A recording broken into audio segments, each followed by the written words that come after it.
일상 속 직업을 찍먹하다 홈교의 파트셰프 박현빈입니다. 오늘은 환경 디자이너 신서영님을 모셨습니다. 와, 간단하게 소개해 주시면 좋을 것 같습니다. 네, 저는 어반 신작이라는 디자인 회사 대표 신서영이라고 합니다. 반갑습니다. 뭐랄까 사전 인터뷰를 할 때도 그렇고 네. 환경 디자인, 네. 공공 디자인이라는 그 네. 분야가 되게 생소했었거든요. 네네네. 그래서 어떤 일을 하시는 건지 간단하게라도 좀 설명해 주시면 좋을 것 같아요. 환경 디자인이라는 말이 사실 많이 생소하시죠? 디자인이란 말을 많이 들어보셨을 거고 우리 뭐 주변에 모든 게 다 디자인이기도 하고 그런데 환경 디자인은 말 그대로 우리 주변의 물건을 제외한 환경 전체에 대한 그런 디자인을 하는 일이고요. 제가 하고 있는 거는 그 중에서도 공공 디자인이라는 일을 하고 있어요. 공공이란 말에서 느껴지듯이 공익적인 그런 디자인 분야의 일이에요. 뭐 공원을 만든다든지 새로 이런 특화 거리를 조성을 한다든지 또 뭐 어떤 구도심 재생 사업을 한다든지 이런 것들을 하는 일이에요. 설계하고 디자인하는 일입니다. 예시를 들려주시니까 조금 설명이 네. 쉬운 것 같은데 이제 지자체, 그래서 맞습니다. 정부에서 네. 주도하시는 어떤 그 지역의 상생을 위해 하는 여러 가지 프로젝트들이 있잖아요. 맞습니다. 네. 뭐 공원을 만드신다든지 예를 들어서 거리를 조성한다든지 그럼 그걸 전체적으로 설계하고 또 그 디자인에 따라서 또 필요한 수반되는 업무들을 도맡아서 하시는? 한 팀에 한 4명 정도가 움직여야 돼요. 저희는 이제 책임 연구원, 그냥 이제 일반 연구원, 그다음에 보조 연구원 이렇게 해서 연구원이라는 호칭을 써요. 책임 디자이너라고 하기도 하는데 실제로 이렇게 조성되었을 때는 이제 조감도라고 표현하기도 하죠. 비포, 애프터 이렇게 해서 그림을 표현하는 그런 작업을 전문적으로 해주는 분도 있어야 하고 그런 팀이 움직여서 하나의 프로젝트를 이제 현장 조사부터 해서 쭉 이렇게 설계를 하게 돼요. 지금 그럼 부산 지역에서 업무를 주로 보고 계시나요? 네, 부산이랑 또 김해, 양산, 뭐 경남 쪽에 전체적으로 일을 하고 있어요. 혹시 최근에 하셨던 프로젝트 중에 저희가 뭐 검색해보면 알 수 있는 것들이 있을까요? 네, 오시리아 관광단지 오시리아 쪽에 보면 다리를 하나 새로 당사교라고 거기에 이제 구조물이 들어갑니다. 또 수영구, 이것 때문에 제가 되게 친구들이나 제가 그쪽에 살았었거든요. 네. 그 수영구 쪽에 수변 길에 이렇게 옹벽 쪽에 거기에 지금 코스모스 이렇게 조성이 돼 있거든요. 타일로 해서 오후에 막기행길이라고 그래가지고 남천 빵천동 거기서부터 해서 쭉 이렇게 밀락동까지 이어지는 길 설계를 저희가 했어요. 근데 그 중에 일부긴 합니다만 거기에 이제 코스모스가 이렇게 연출이 되어 있어요. 네. 그거 보고서 제 친구들이고 저희 아이 친구들이고 우리 엄마가 한 거야? 사진 찍어서 연락 내 친구가 한 거야? 뭐 누가 이렇게. 했다며? 이러면서. 또 영도 쪽에 영도 절영 산책로 아시나요? 네네네. 흰여울 마을 아래쪽에 그쪽에 지금 안전 문제 때문에 여러 가지 공사를 하고 있는데 거기 경관 계획 제가 지금 하고 있어요. 그거는 곧 보시게 될 겁니다. 뭐 그런 정도? 근데 근래치고도 되게 많은 프로젝트네요. 네. 대형 프로젝트는 1년에 한두 개 정도밖에 못해요. 그렇긴 한데 지금은 좀 끝나가는 것들과 최근 것만 말씀드린 거고 지금 진행 중인 거는 저희가 또 보안 유지 때문에 말씀 못 드린 것도 있어요. 알겠습니다. 이게 관에서 하는 거라 미리부터 이렇게 보안 각서를 받아요. 이런 얘기 하지 말라고. 관에서 하는 일이라 이런 게 관련이 좀 많습니다. 만약에 이제 뭐 중고등학생 혹은 청년들 중에서 나도 이런 걸 좀 해보고 싶다 하는 사람들이 추천하시는 이런 경로 혹은 이런 루트들이 좀 있을까요? 네, 있죠. 일단 이 디자인과를 나와야 해요. 디자인과도 굉장히 여러 가지 세분화되어 있는데 산업 디자인 쪽이 좀 가까운 것 같아요. 또 이제 예전에는 산업 디자인에서 시각 디자인, 공업 디자인 이렇게 둘만 나눴었어요. 저는 시각 디자인 출신입니다. 근데 이제 공업 디자인은 쉽게 자동차 디자인, 좀 제품 디자인들 그런 쪽이죠. 근데 이제 시각 디자인 베이스는 뭐든지 할 수 있어요. 솔직히. 공공 디자인이라는 분야 자체는 공간을 어떤 계획을 하는 그런 분야라서 공업 디자인 하시는 분들도 충분히 할 수 있는 일이고 경희대학에서는 아예 환경 디자인 과가 생겼어요. 굉장히 저는 반갑더라고요. 그리고 조경도 관계가 많아요. 저희는. 그래서 조경을 전공하시는 분들도 환경 디자인을 바로 이렇게 하실 수가 있어요. 기본적인 툴이나 이런 것도 어차피 하실 거고 대학에서 그냥 앉아서 컴퓨터 그래픽만 하는 걸 좋아하시는 분이 있을 수 있잖아요. 뭐 현장도 뛰어다니고 그런 건 싫어하시는 분들은 좀 어려워요. 힘들 수 있다. 이게 저희가 다 협업이라 이제 건설과 이런 쪽에서도 일이 많이 나오고 토목이랑 관련된 일들이 많아요. 현장을 많이 다니고 이런 거를 즐기실 수 있는 좀 문 밖으로 나갈 일도 많고 또 거기서 같이 일해야 될 일도 많으니까 좀 그런 걸 좋아하시는 분들이 좀 더 적응해 어울릴 것 같다. 이런 맞습니다. 말씀이신 거죠.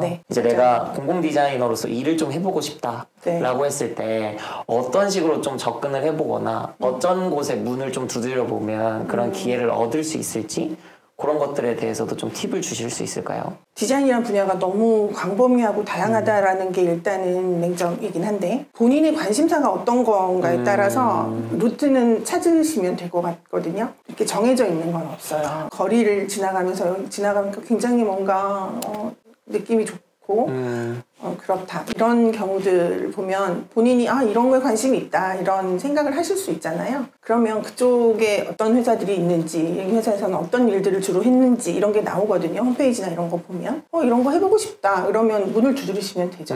그 시각 디자인이라는 거를 제가 전공했다 그랬잖아요. 당초 저는 원래는 브랜딩을 했었어요. CI, BI로 개발하는 쪽을 했었다가 저는 그쪽이 별로 안 맞더라고요.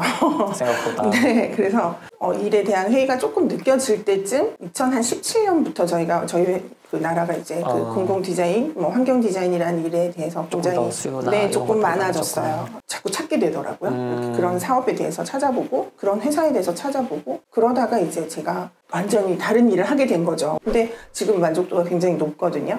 성향적으로도 잘 맞고 종합해보면 그 관심에서 출발해서 내가 뭘 좋아하는지 그걸 통해서 이제 여기서 갈 수 있는 옵션들을 다양하게 찾아보는 게 중요한 것 같다라는 얘기를 해주신 것 같고 제가 들으면서 원래는 어떻게 하다가 이 이제 질문을 시작하게 되셨나요를 여쭤보려고 했는데 다 얘기해버렸어요. 그것보다는 그 공공 디자인의 어떤 부분이 그렇게 매력적으로 느껴지셨는지 그게 좀 궁금한 것 같아요. 네네네. 환경 디자인이 자꾸 눈에 들어온 계기가 제가 만든 공간에 또 제가 만든 길을 많은 사람이 이렇게 걸어보고 또 이용을 하시고 버스킹도 하시고 이런 걸 보니까 정말 뿌듯한 거예요. 그래서 이건 한 개인을 위하거나 한 기업을 위한 게 아니고 다수의 공공을 위한 일을 내가 한다는 거에 되게 뿌듯했어요. 한번 처음 프로젝트를 하고 났는데 이게 오는 게 되게 크더라고요.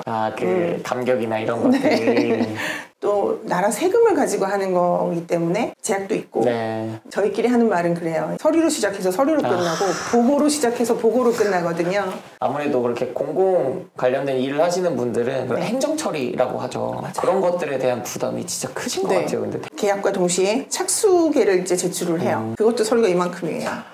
책임연구원의 어떤 경력, 보조연구원, 연구원의 그 경력 이런 것들부터 시작해서 각서, 모든 그 과업 지시서에 딸려있는 관계된 서류들을 이만큼 제출을 해요. 착수와 동시에 이제 현장 조사를 하게 돼요. 아침부터 저녁까지 하루 종일 있어야 돼요. 이용객들의 어떤 성향이나 어떤 그 여러 가지들을 조사를 하고 야간에도 어떤 거기 조도라든지 주간 야간을 다 이제 나눠서 조사를 하고요. 그 조사가 면밀하게 이루어져야 이제 거기서 뭔가 추출이 되거든요. 아이디어도 추출이 되고 여기 뭐가 맞겠다. 그래서 이 단계가 굉장히 중요한데 또 재밌어요. 제가 얘기를 들으면서 디자인 관련돼서 사실 좀 하고 싶었던 얘기가 있어요. 대부분 디자인이라고 하면 그러니까 심미적으로 봤을 때 아름답다를 표현하는 사람들이라고 생각하는데 그러니까 디자인이 원래 단어 자체도 설계하다라는 단어잖아요. 그래서 보통 사람들이 디자이너를 예쁘게만 하는 사람으로 알지만 결국엔 디자인이라는 건 말 그대로 A부터 Z까지의 그 여정을 설계하고 또 그걸 이제 그려나가는 사람이다 보니까 정확히 아시네요. 그래서 중고등학생이든 청년들이든 그 디자인의 벽을 너무 그렇게 편협하게 생각하지 않았으면 좋겠다라는 생각이 좀 들더라고요. 두 가지 질문을 더 드리고 싶어요. 하나는 이 공공 디자인, 환경 디자인에도 좀 트렌드라는 게 있는지 있다면 지금 트렌드는 어떤 게 좀 트렌드인지 이 환경 디자인 쪽은 트렌드라는 건 특별히 없어요. 기본적으로 그 시민의 안전을 위한 디자인이어야 되고 누구 한 사람만 마음에 들어갖고 되는 게 아니잖아요. 그래서 표준에 가까운 디자인이어야 하고 컬러나 이런 것들에 대해서도 어떤 공간에 맞는 컬러들의 그 심리적인 컬러가 그런 것들이 또 있잖아요. 표준화된 것들에 대한 가이드라인을 지키는 20년 전이랑 지금이랑 어떤 트렌드적으로 다른 거를 찾기보다는 좀 더 많은 사람들한테도 호불호가 많이 갈리지 않을 수 있게끔 그 표준에 맞게끔 설계하는 게 좀 중요하다는 얘기로 맞아요. 아주 오래전에 지어진 건축이어도 지금 보면 멋있잖아요. 그런 것들이 사실은 크게 이렇게 막 요동치듯이 변하지는 않아요. 저희 쪽 디자인도. 근데 트렌드라고 말하기는 조금 뭐한데 다수가 좋아하는 감성을 쫓아가야 되니까. 네.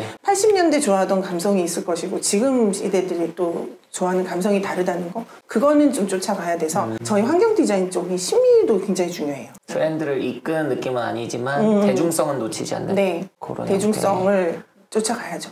이게 좀 짓궂은 질문일 수도 있는데 이게 모르겠어요. 제가 좀 그 색안경이 있어서 그런지는 모르겠지만 뭔가 좀 유럽에 있는 공공환경들이나 이런 것들은 조금 더 멋있어 보이고 좀 더 세련돼 보이고 한 것들이 있잖아요. 어떻게 보면 환경 디자인에 대한 영향이 조금씩 차이가 있는 건가요? 아니면은 뭐 그런 주변에 실제로 그냥 기본적으로 갖춰져 있는 환경의 영향들이 좀 큰 건가요? 일단 둘 다라고 말씀드릴게요. 부산 같은 경우는 워낙 특색이 산에 집이 많고 그런 걸 살려서 사실 디자인을 특색 있게 만들어야 돼요. 프랜차이즈 커피집은 전국 어디에서나 볼 수 있잖아요. 부산만 있는 정말 그 커피집. 특색. 부산 오면 그 집을 찾아가야 되는데 부산 와도 스타벅스를 가는 경우가 아니라 말하자면 빗대자면 그런 경우인데 부산만의 어떤 특이한 지점이 있는 그런 산에 집들이 많고 구도심이 굉장히 많이 좀 그 골목 상권들이 잘 되어 있고 그런 걸 살리면서 해야 되거든요. 근데 지금 전체적으로 다 똑같은 걸 요구를 하세요. 그러니까 유럽의 어떤 도시처럼 그런 데를 만들어 주세요라고 처음은 말씀을 하세요. 뭐 그런 데를 벤치마킹해서 해달라고는 하세요. 근데 여러 차례 보고와 뭐 공무원은 공무원인 이유가 있어요. 뭐냐면 실험적인 걸 내가 하고 싶어 하잖아요. 네. 그거에 대한 파장이 나한테 직격타가 될 만한 거는 안 하고 싶어 하세요. 그러니까 실험적인 거를 막 처음엔 그 담당자는 요구를 하다가 신나게 이렇게 해가지고 가면 다 잘리는 거예요. 위로 갈수록 이런 거는 위험해. 이런 건 호불호가 있어. 이런 거는 좀 그래요. 이거 예전에 뭐 다른 지역에서 한 거 있는지 좀 찾아봐. 다른 지역에서 한 거 있는지를 찾아볼 이유가 없잖아요. 여기에 맞는 걸 디자인했는데. 근데 그런 경우들은 진짜 속상하죠.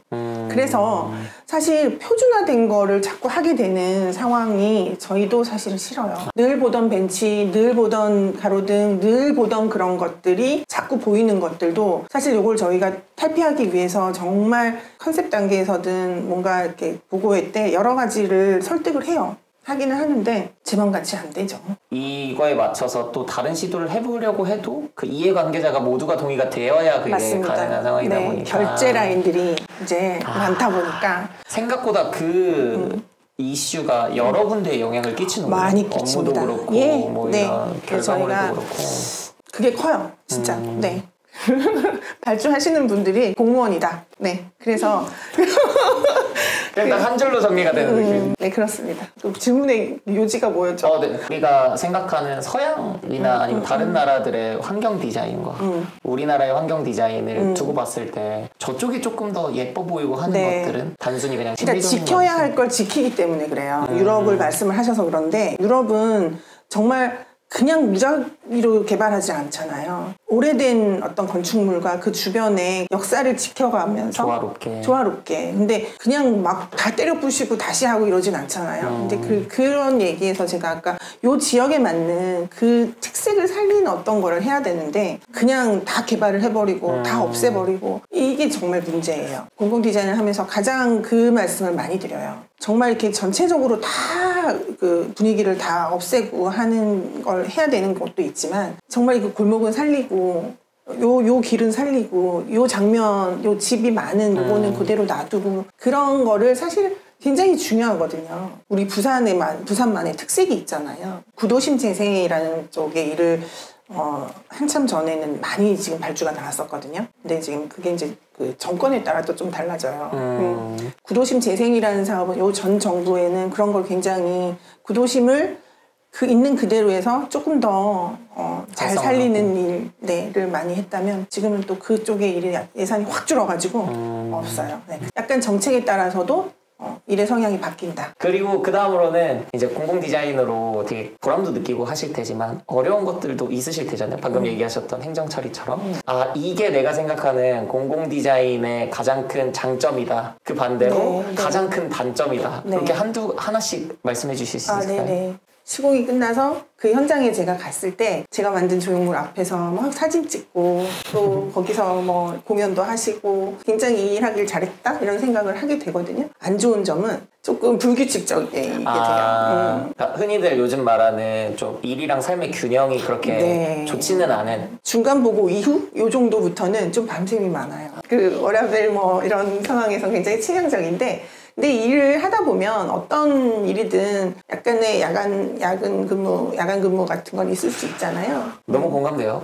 어느 직업이든 있죠, 사실. 있어요. 워라밸이 좋은 직업이어도 네. 그럴 네. 경우가 있고, 물론 그 횟수가 좀 다를 수는 있겠지만. 근데 이제 그런 것도 즐기면서 하면 또 나름대로 재밌어요. 잘 버텨지고. 그죠? 네. 술도 같이 한 잔씩 이렇게 하게 되고. 네.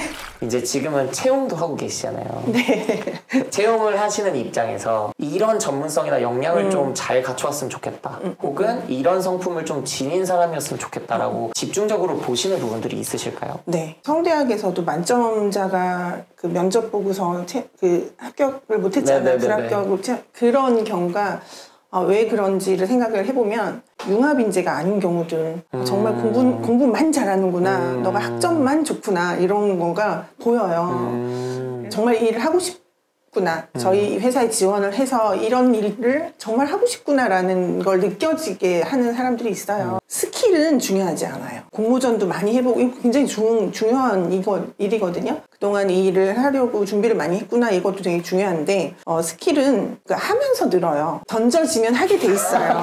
상황에 처하면 네. 어쩔 수 없이. 근데 그 상황에 던져졌을 때 해낼 수 있는 사람과 항상 불평불만이 많게 밤샘 하기 싫은데 뭐 이렇게 모두의 어떤 사기를 떨어뜨리는 그런 사람들이 있거든요. 그렇지 않은 인재를 뽑게 되는 것 같아요. 대표님이 말씀해주신 융합인재는 조금 유연하게 사고할 줄 알면서도 이제 주어진 환경에 좀 적응을 잘하면서 열의를 갖고 일할 수 있는 네. 사람인 것 같아요. 맞죠. 조금 부언을 하자면 보고로 시작해서 보고로 끝난다고 했잖아요. 뭐 미팅을 하면 다 공무원들하고 뭐 나이 많은 분들하고 다 이런 얘기 또 해야 되고 이래서 저희 디자인에 대한 설득력도 또 있어야 돼요. 언변이 좋아야 된다는 건 아니지만 그 감수성도 좀 있는 뭔가 그 상대방을 충분히 우리 디자인을 설득시킬 수 있는, 끌어당길 수 있고. 네, 끌어당길 수 있는 그런 매력적인 그런 쪽 부분이 좀 있으면 좋겠어요. 근데 대표님 얘기해 주신 거 들어보니까 어느 회사나 좋아하는지. 그렇죠. 제가 그래서 계속 얘기하잖아요. 이게 모든 분야가 똑같은데요. 대표님이셔서 그런지 확실히 좀 높으시긴 한 것 같네요. 그러니까 근데 그런 말씀 진짜 날 것 같아요. 그런 인재가 필요한데 많지는 않죠. 특히 어렵죠. 부산은 특히나 많지 않아요. 네, 다들 서울로 가버리고 하니까. 부산에서 네. 이렇게 같이 일할 수 있는 청년들이 많이 사라지고 있는 게 좀 체감되세요? 부산이 노령화가 굉장히 심각한 도시예요. 이렇게 채용을 하려고 하면 진짜 인재가 없어요. 지원 자체도 많지 않아요. 그냥 객관적으로 생각하셨을 때 공공 디자인의 업을 하시는 분들이 경제적으로 받는 보상 자체가 괜찮다라고 느끼시는지, 적정하다? 그래도 조금 부족한 감이 없지 않아 있는 것 같다, 일하는 거에 비해 이렇게 느끼시는지. 네, 어떤 네. 편이세요? 저희 아까 그 책임연구원, 연구원, 보조연구원의 금액이 문체부에서 정해놓은 게 있어요. 그래서 그 기준을 지켜야 해요. 그 학교 다닐 때 학비도 비싸거든요. 대학을 가기 위해서 미대는 화실을 다니고 네네네. 그림을 배우고 하는 투자가 있잖아요. 그 투자 대비 사회에 나왔을 때 대우가 이거보다 훨씬 좋아야 되는데 라는 아쉬움은 지금도 있어요. 저는 저 때보다 많이 좋아졌고 지금은 기준이 좀 상향이 되고 그거를 그 기준에 맞춰서 인건비나 이런 거 요율에 맞춰서 드리기도 하고 하지만 그래도 부족해요. 이러한 업을 갖기 위해서 들였던 인풋에 비해서는 조금 부족한 것 같다. 근데 그래도 많이 좋아졌어요. 네, 많이 좋아졌고 제가 아까 외주를 준다는 말을 여러 번 했죠. 본인이 의욕만 있으면 또 조금 소문이 나고 이러면 일을 다른 데서도 주게 되거든요. 재택근무도 할 수 있고 1인 기업으로 시작을 해봐도 되고 한 2, 3년은 기본적으로 어디 들어가서 배워야겠죠. 네네. 네, 배우는 건 기본적으로 하고 한 5년 정도 경험을 하고 나와서 한다면 더 좋을 것 같고 경험이 많을수록 인맥도 넓어질 테니까. 왜 제가 이런 말씀을 드리냐면 저도 혼자서 해봤거든요. 혼자서 해보고 하면서 굉장히 이제 이게 조금 재미를 붙여가지고 조금씩 키워나가는 거고 네, 조금 이게 자리를 잡아가면 이제 조금 사업자를 내서 할 수도 있는 거고. 디자인이라는 일은 특히나 협업을 요구하지만 또한 혼자서도 창업할 수 있는 일이에요. 네. 처우는 뭐 다른 전문직에 비해서는 조금 떨어질 수 있으나 그거를 커버할 수 있는 또 방법들이 다양하게 많죠. 있기 네, 때문에 네. 그리고 지금은 많이 상향됐다는 거. 네.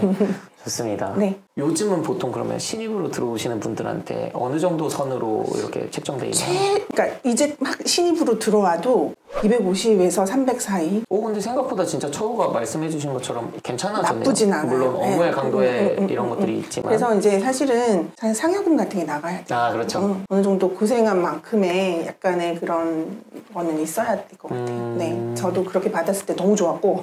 그래서 충성심이 올라가죠. 네, 그 회사 충성심, 애사심 뭐 모든 게 올라가기 때문에 그래서. 열정만을 강요할 수는 없잖아요. 그 열정에 대한 대가는 분명히 치러져야 되니까. 그래서 저도 진짜 그렇게 하려고 노력은 할 겁니다. 네, 앞으로도. 그렇다고 합니다. 네. 그래서 마지막으로 질문 딱 2개만 하고 마무리하도록 하겠습니다. 서영님한테 직업이란? 저는 사실 이 일을 너무 사랑하거든요. 제 일로서도 굉장히 저는 설레요. 아직도. 새로운 프로젝트가 오면 아직도 설렙니다, 저는. 네. 그래야 된다고 생각해요. 지금도 저는 아침에 그 현장을 가거나 저한테 맨날 뭐라고 하시는 그 부청장님한테는 가기 싫지만 그래도 뭔가 직장을 나갈 때 이렇게 되게 아직도 설렌다는 거. 제가 20년 차도 넘었는데도 연애만 설레는 게 아니고 왜냐면 사실 일하는 시간이 정말 많잖아요. 일하는 시간이 정말 중요하고 길고 그런데 우리가 사는 동안 이 일을 생기를 위해서만 하는 거는 정말 슬픈 일이잖아요. 저는 지금도 그렇게 일을 하고 있답니다. 공공 디자인이랑 그냥 그 공기 같은 거 지나가다가 그냥 손잡이 하나만 잡았는데 그 손잡이가 굉장히 적절한 곳에 있어서 제가 잡았어요. 근데 그것도 저희는 엄청 고민하고 그 자리에 펜스를 넣은 거거든요. 근데 그것도 그냥 공기처럼 잡은 손잡이가 있던 거고 이 길을 걸으면 기분이 좋아져. 평탄화 잘 돼 있어서 걷는데도 별 문제도 없고 근데 그런 거여야 해요. 공기 같은 거. 네, 그냥 삶 자체 뭐 이렇게 거창하게 마무리를 하겠습니다. 좋네요. 오늘 인터뷰를 마무리하면서 그냥 그런 생각이 들었어요. 제가 처음에도 말씀드렸지만 되게 생소했었거든요. 공공 디자인, 환경 디자인이라는 게 너무너무 생소했는데 오늘 인터뷰를 하고 나니까 마지막에 말씀해 주신 것처럼 사실은 가장 생소하지만 가장 삶에서 가까운 곳에 있는 게 공공 디자인이었구나 맞습니다. 라는 생각이 좀 드는 것 같아서 너무 감사한 인터뷰였던 것 같습니다. 서영님께서 앞으로도 또 가슴 디자인권 일들을 오래오래 또 재밌게 해나가셨으면 좋겠고 또 그런 작업물들을 저희도 일상 속에서 만나볼 수 있으면 너무 좋을 것 같습니다. 계속 노력하겠습니다. 더 힘이 닿는 데까지. 오래오래 일해주세요. 네. 감사합니다. 그럼 인터뷰는 이 정도로 마무리하고요. 지금까지 폼즈의 박현빈, 신서영이었습니다.